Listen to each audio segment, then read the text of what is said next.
Well, g'day, Max there again. Welcome back to the shop. So today we are continuing on with our slaughter head. So we're going to have a quick session in the shaper and get the top of this mounting bracket all trimmed down so we can mount our slotting head in the Bridgeport. So let's crack on. So we'll take this down until we come up to this scribe line, and then we'll tilt the table over and we'll take the edges off.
This is some pretty hard stuff, this. It's probably just hard because we're right next to the flame cut edge.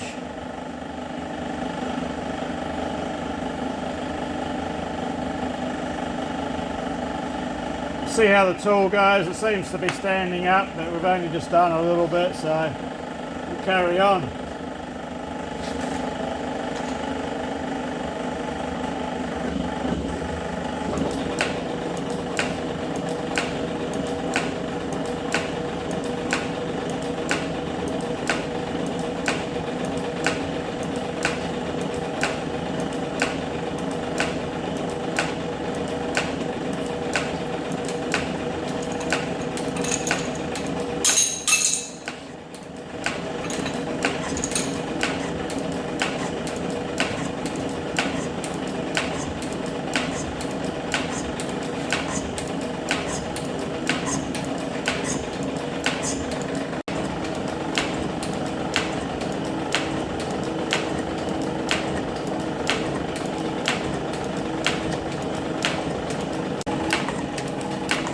This part here is alright. We're under the worst of the surface hardening from the flame cut edge.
So when we take our next cut,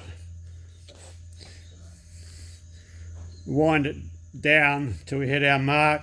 We'll come round, we'll wind down 1 millimetre, 40 thou, lock the tool slide, and then take the backlash out of it, wind it back. If you don't do that, the tool slide can suck itself down with the cut. So away we go again.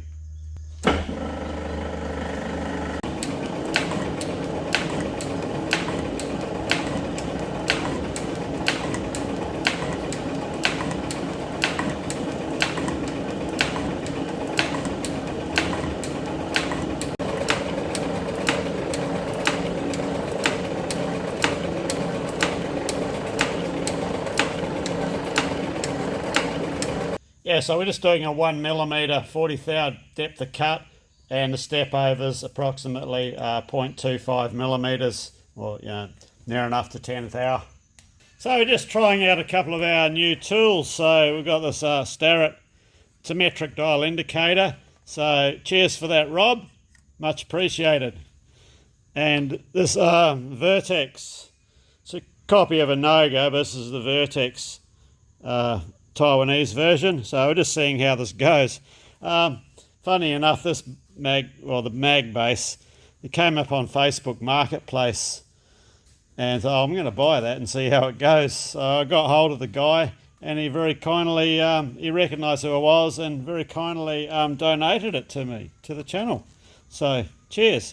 So we'll see how it goes. So far so good, but time will tell.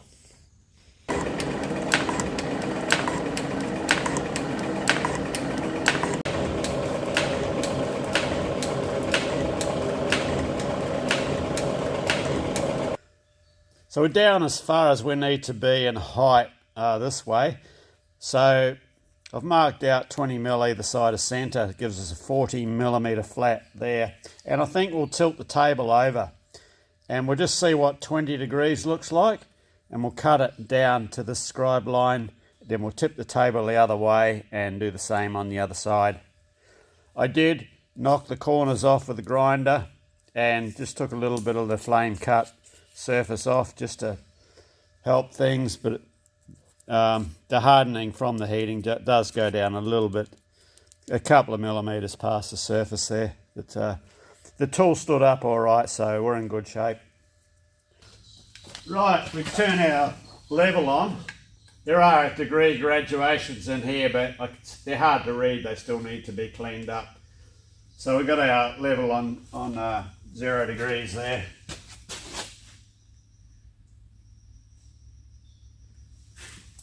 So we slacken off the table bolts.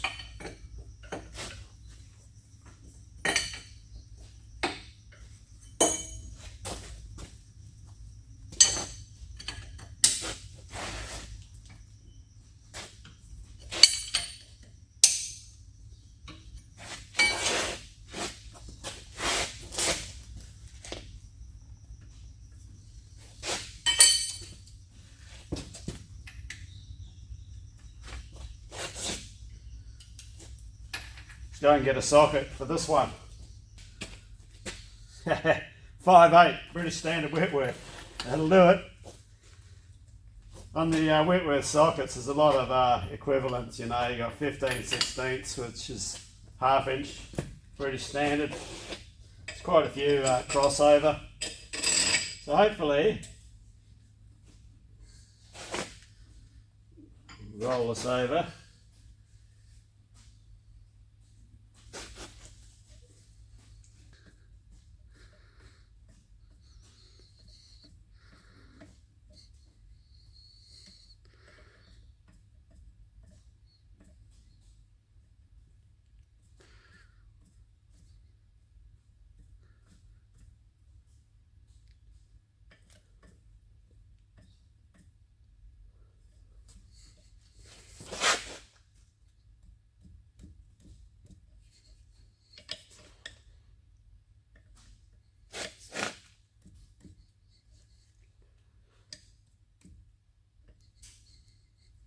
.20 degrees, so we'll nip him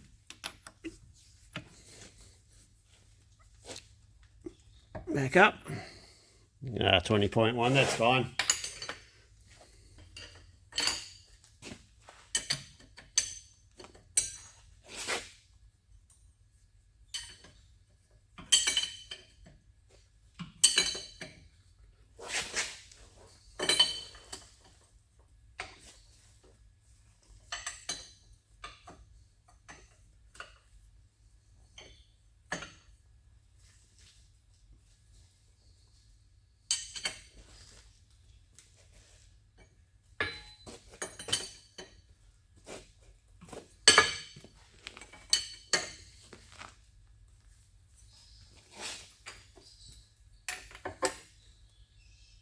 Okay.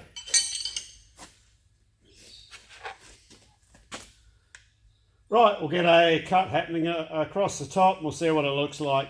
20 degrees is just a guess. I think it'll be alright, so.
There's our 3 centre pops, so we got it right on the line.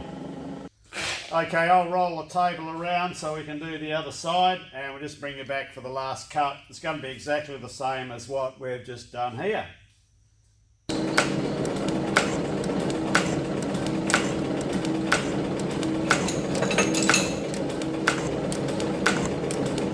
That's close enough.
Well, I think we're there.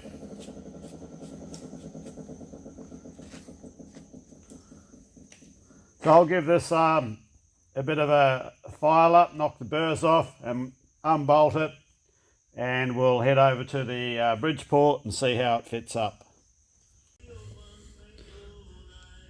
Oh, the tool stood up really well. Not a mark on it, so that's good. Bit of good. I'm not sure what brand of tool steel this is, but yeah, it's not a mark on it.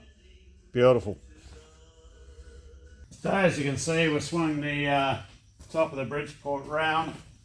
So let's see how this thing bolts up. Bit of weight to it.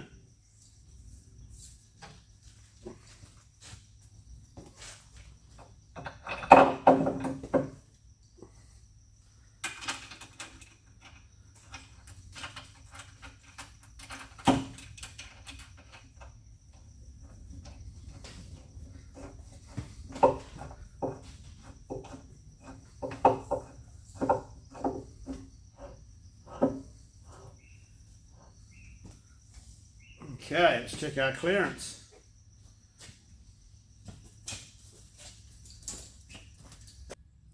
All right, we've got minimal clearance, which is what we're after. So, all good.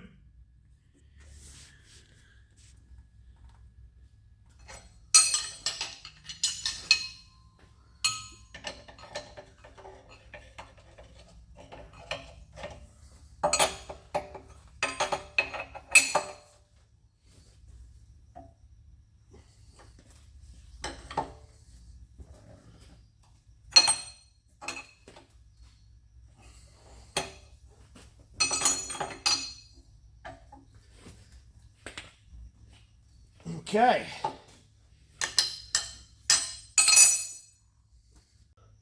Right, so now we can get the head mounted up onto the bracket.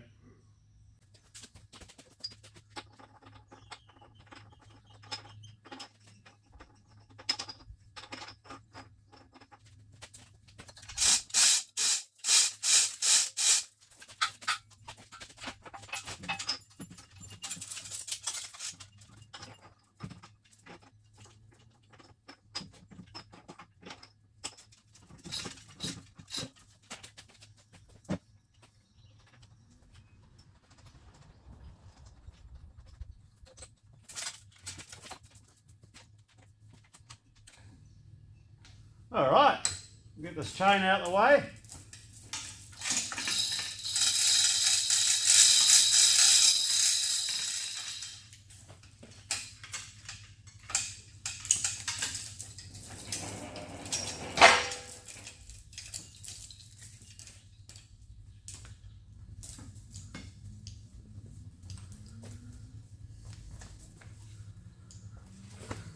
So I think now we'll get the ram extended and we'll just get it set up square. So we can dial in this side here with the clock, and this will get us adjusted this way, and then we'll put the clock on the front there and we'll see how we're going with the well, how it's lying this way, bearing in mind there's no adjustment this way. Hence, that's why later on I want to make up the other style of bracket so you can actually have some adjustment. Right, so we had the clock over it, and this way we got it within 0.01 millimeters, which is fine. The other way we're about 0.03 millimeters, 0.03, 0.04, so about just a fraction over a thousandth of an inch. So that's okay for what we're doing for our job here. There's not really much we can do about it, and as I've mentioned before, it goes through several interfaces, you know, by the time it gets to here. So, you know, joints here, down there, your knee, and that sort of thing. So my only biggest worry now is my clearance. So yeah, the clearance between the table and the end of the slotter once you've got the tool in. So remember, I'm going to have an indexing head with a lathe on, chuck on top of that to grip our part. So worst comes to worst, we'll see how we go, whether we've got to shorten the slotting tool up, and hopefully I don't have to mount this on top of here. So that's something we'll have to keep in mind when we design our other bracket, as we will make it up a little bit higher. It will sandwich both sides of this ear, so, and it will tilt a little bit. So let's get our rotary table and our lathe chuck mounted up and just see exactly where we are for height. Well, as far as height goes, we don't have much left up our sleeve, but we do have a little bit. So I wasn't sure, like I said, if I'd have to shorten the tool, which I didn't really want to do, but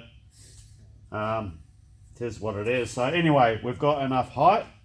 So all we need to do now is centralize the chuck onto the rotary table, centralize our tool into the bore, and then we can start slotting.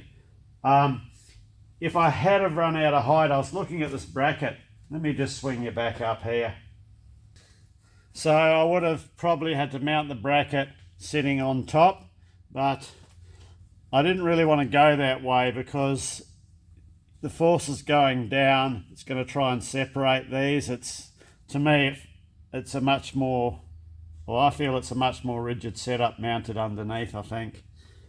Even if I had swiveled the bracket 180 degrees around and put it on the top, we'd only gain 10 millimeters. So when we do the new one, as I said before, it's going to be all up a lot higher to eliminate any of this, because we've still got, this much Z travel that we're not using, so the table is just about all the way down rock bottom. So as you can see here, there's not a great deal left to go before we bottom the table out. So anyway, let's get this all centered up. So we do have our part sitting on a slug at the bottom, just to restrain it from moving in the chuck, as we don't want to be gripping it overly tight, but we do want to be gripping it fairly stout. But yeah, having that slug there will stop the part moving.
Okay, that's pretty good there. It's running within 1/4 of a thou. So we'll nip the chuck down and hopefully it won't move.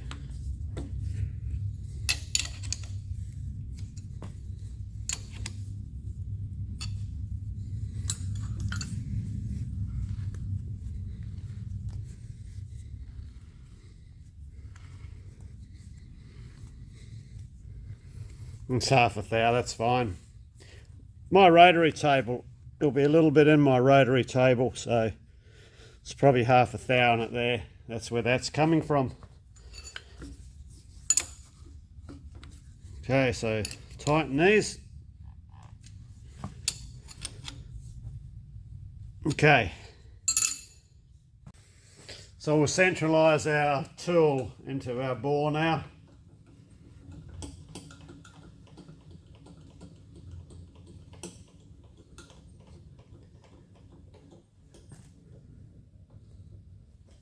I'm not too interested in this direction, but I am interested in this direction.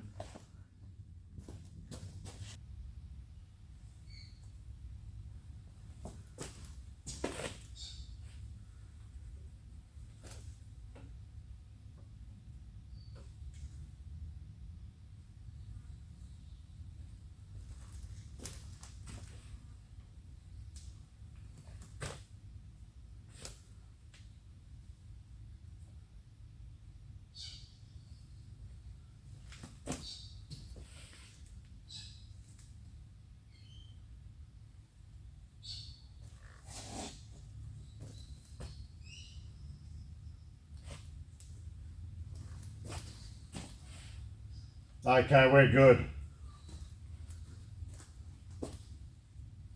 So we'll lock our table off.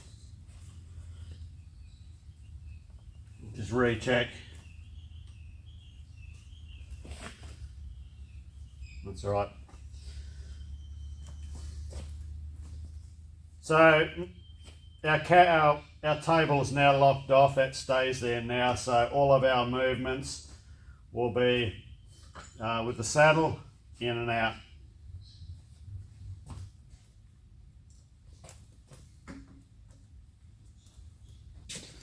And so very carefully, we just rotated the tool around in the holder just with a pair of pliers till I had an equal gap from one side of the cutting edge to the bore to the other. So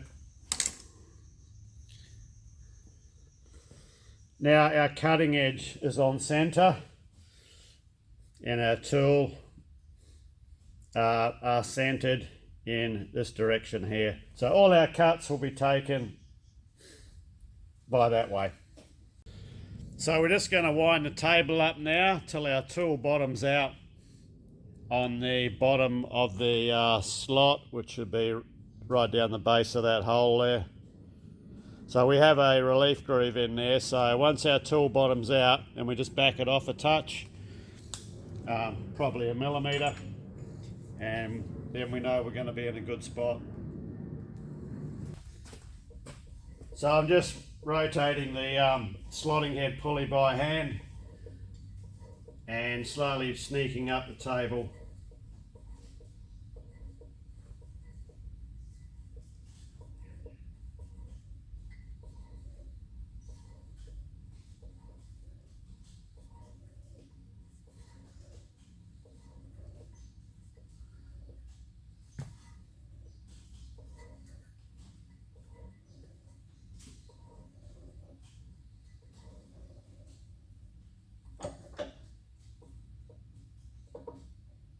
Yeah, I can feel it bottoming out there.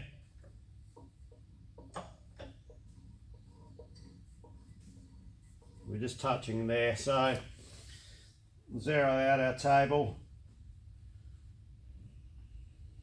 We'll come down 1 millimetre.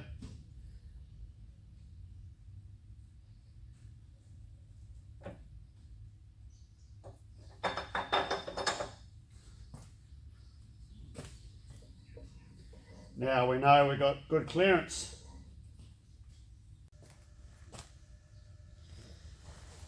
So basically what we're going to be doing is slotting this area here out.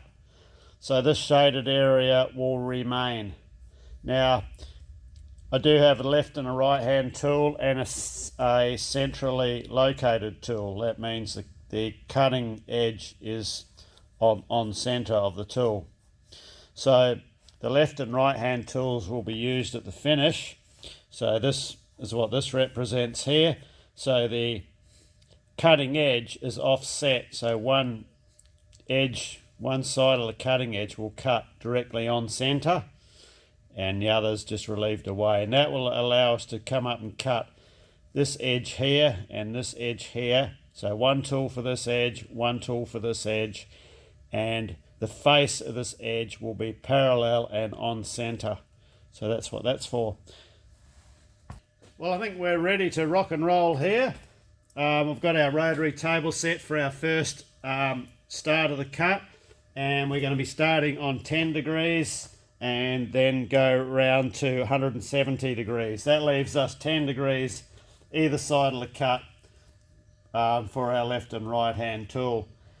I'm just using an indicator so I know when to stop feeding. So we'll be feeding in till we hit 0 on the indicator, move back across. We'll see how we go with maybe a 10-15 degree increment move on the rotary table, and we'll just keep feeding in, rotate, in, rotate. We'll see how that goes. For the finished cut, we'll just feed in and then rotate. So I don't know really which is better. We'll give it a go. This is the way I'm going to try it anyway. Just keep feeding in. And as far as our clapper, yeah, I don't know if I'm going to have to lock this. Someone mentioned the other day that they were having trouble with the tool pushing off because of the clapper. So I'll do a couple of cuts, and if it looks like it's pushing off, then we'll just lock it solid. Okay, let's give it a crack. I'm trying to get you guys in a bit better position. Maybe, I don't know, try that. I'll probably do a trial cut through. I would like to increase the stroke speed a little bit too, but we'll just see how we go.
We've got a torch, we'll have a look. So looking down on the hole, the camera ain't going to focus down there. You can see it's pushing off. So that means we're going to have to lock the clapper. It's pushing out before we've broken into the relief hole. You see that shaded area, you can see. So let's lock the clapper and then we'll go again.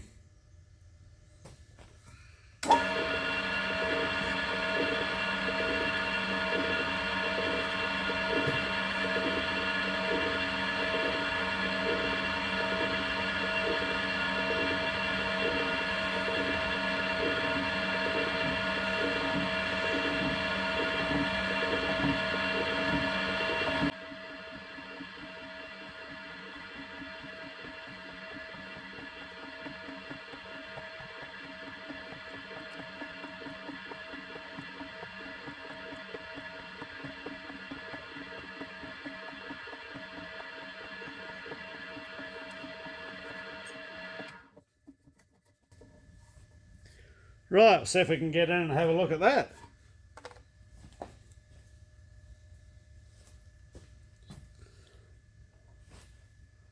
Oh yeah, that's had the desired effect. Okay, I'll do a few rotations around and we'll get you in for a look. There's not much you can see, and I am battling to see myself, but it looks parallel now. We don't appear to be pushing off, and we've broken through into our relief groove.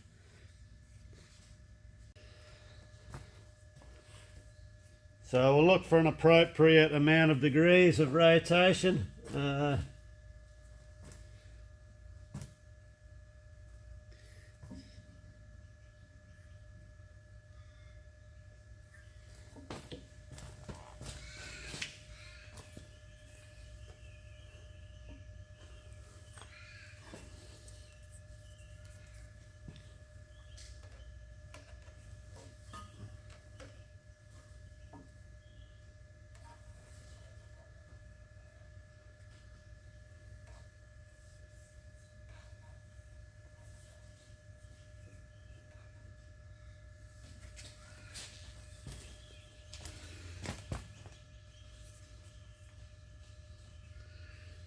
Looks like 20 degrees is going to work.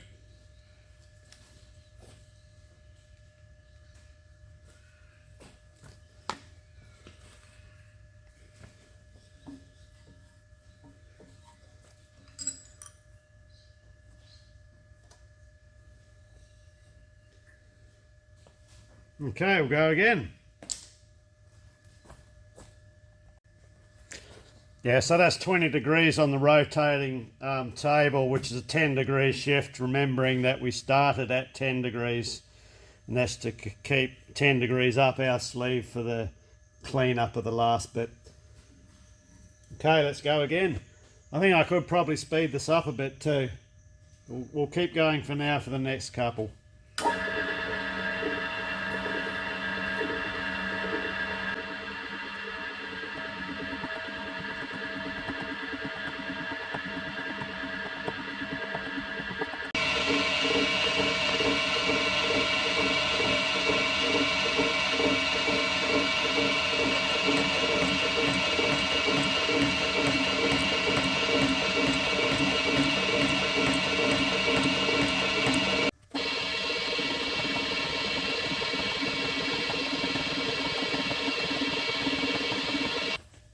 So yeah, as you can see, because we're working so far down in a hole, it's a small hole, it's pretty impossible to get some the camera in close enough. So I'll carry on around, and I think we'll bring you back for the last bit of the clean-up cut.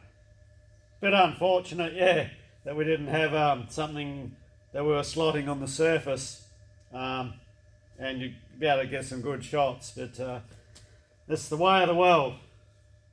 Well, we're halfway through. Those two burrs down the bottom, that's from when I was doing the 10-degree increments, and I changed to 5 degrees to eliminate that. So we're still at our roughing stage, so we'll go the remaining quarter of a hole.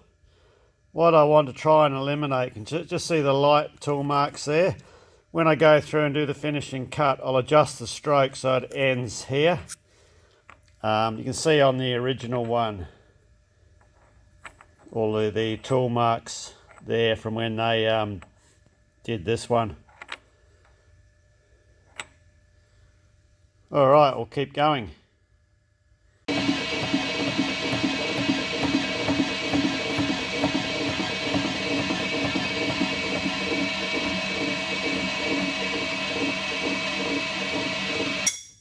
Okay, so we've been all the way around 170 degrees on our first roughing cut.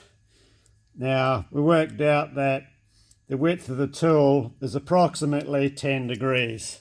So that's why we only have to rotate around 170 degrees to get our 180 degree division. So what I'm going to do now, I've just got a stone, it's an old wedge stone, and I just want to take the sharp edge off the tool.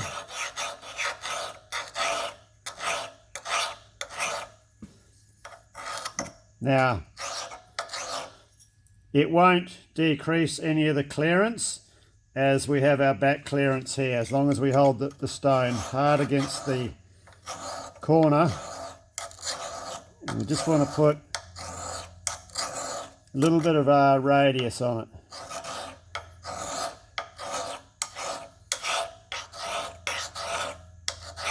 Just to break that sharp corner.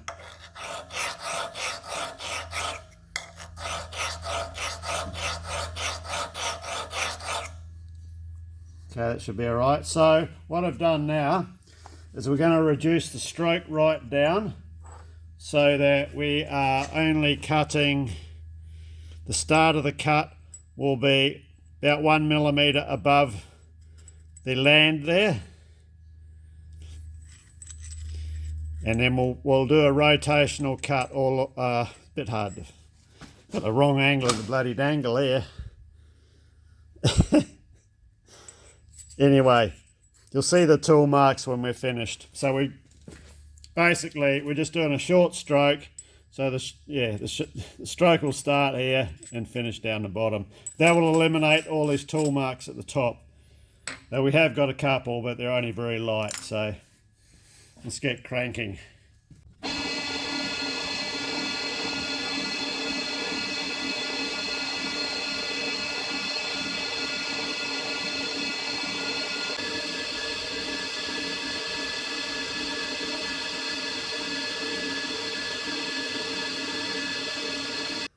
Okay, we've been around for our cleanup cut. What I'm finding is we're getting a little bit of tool push off just there. It's not much, but it's there. So what I'm going to try and do is, our tool here has about a 3-degree back rake. So I'm going to actually increase that, go another couple of degrees. So that may help with it. The rest of the tool appears to be standing up very well. So I'll just increase that back rake. Okay, well, we increased our back rake. We took it to 5 degrees, our top rake there, and we increased the front clearance angle. That was, I think that was 2 degrees, and we brought that up to 5 degrees. So we'll see if that helps with the push off.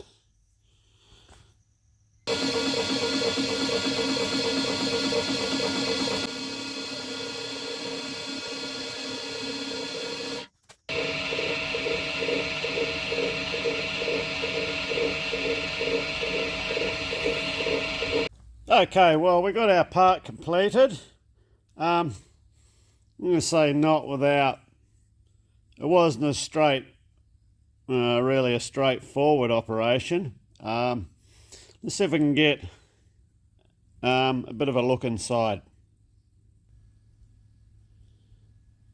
Bit hard for the camera to focus, but so you can see our slotted area down the bottom there. It came out okay. Now, bear in mind, all this runs in clearance on what it does. Now, we did get, there is a few thou push off there, which whatever I tried to do, I could not take that out of it with the tooling that I had. On the original one, remember this original one would have been a wartime production item. So they've obviously had, I would say, they're probably a more solid a tool, and you can see they've slotted all the way, and I can just feel a little, it's very minor, but there's a little, you can feel it where the boring meets the slotting. So I just wanted to avoid that. Unfortunately, yeah, tis what it is. So if I was to do this again, I would try and get a bigger, hang on, let's get rid of that. A bigger tool, but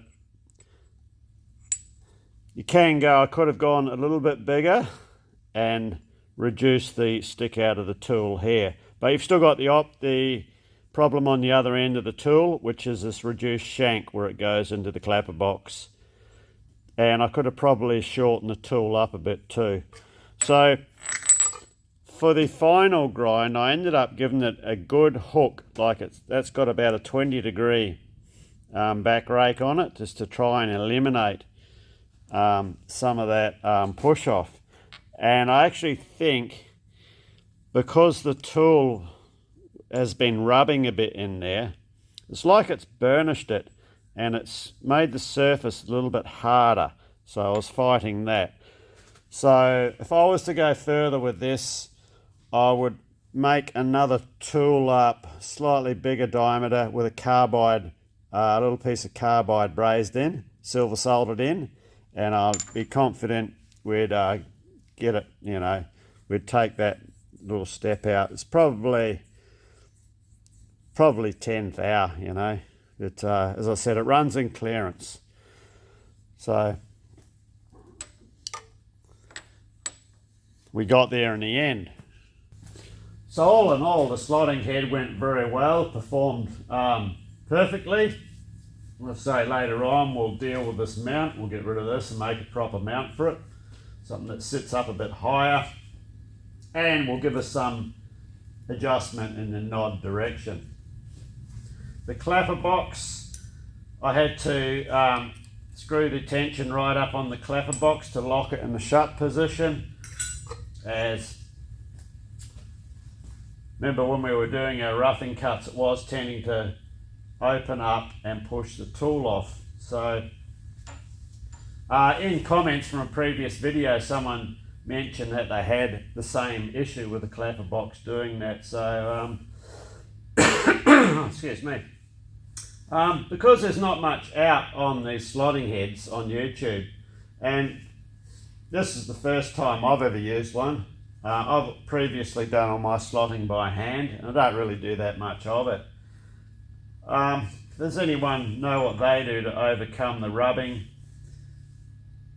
or the actual push off you get with the clapper opening? Might be better if it didn't have a clapper box at all and had a better setup so you could hold a bigger diameter tool more rigid, possibly. Something I can look at. So anyway, let's head over to the bench and we'll show you, we'll get this part sitting in, well, the assembly that it sits in. So the other thing, the other tools which I didn't end up using, these left and right hand tools, and they were so when the tool was cutting around, we didn't get a weird angle here. So it's actually turned out to be that minimalistic, it didn't matter, so I didn't bother with it. So we just went 170 degrees with our standard tool. 170 from when the tool was on center, so that gives us our 180 degree circle, as about approximately 10 degrees of rotation covered the width of the tool. So alright, so let's, this is my other type of slotting tool that I use. So this one here, I hold this in an ER40 collet chuck, and this is when I slot with the quill. We're going to be doing another version of this style of tool holder later on.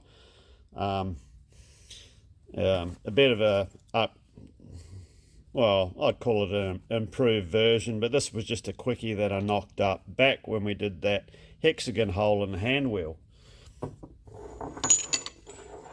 And same sort of slotting tool, and this is the one that I've used previously in the shaper, as I've had to do a couple of keyways in the shaper. But same sort of design, and like this worked perfect. So anyway, let's have a look at this thing assembled up. So what this thing is, this has a cam on it, just there. I've made one of these cams before some time ago. I don't know if I got it on video or not. So this locks into there, and the cam runs on either side of the flat, and what it's for loading up the spring. So all this goes into this housing here.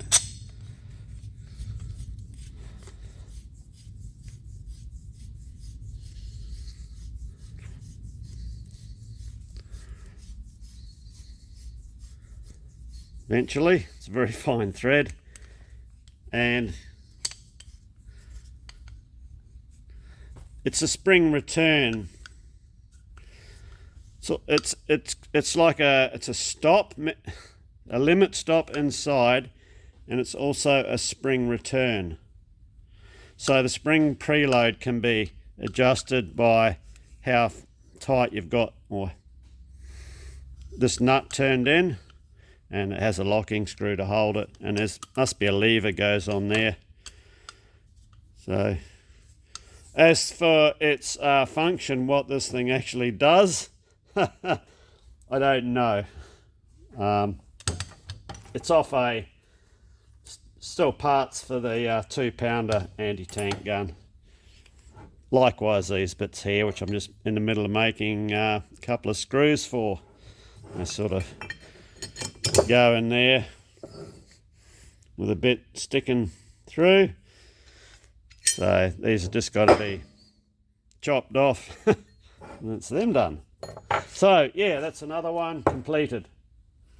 All right, well, we'll bring this one to a close here. It's quite a long one. So anyway, cheers. Thanks for watching.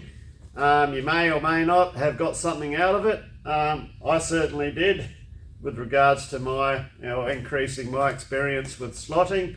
As I said, it's not something I've really done much of before. I normally just slot by hand, which is a total pain in the ass. Well, that's why I got this thing. So anyway, catch you next time.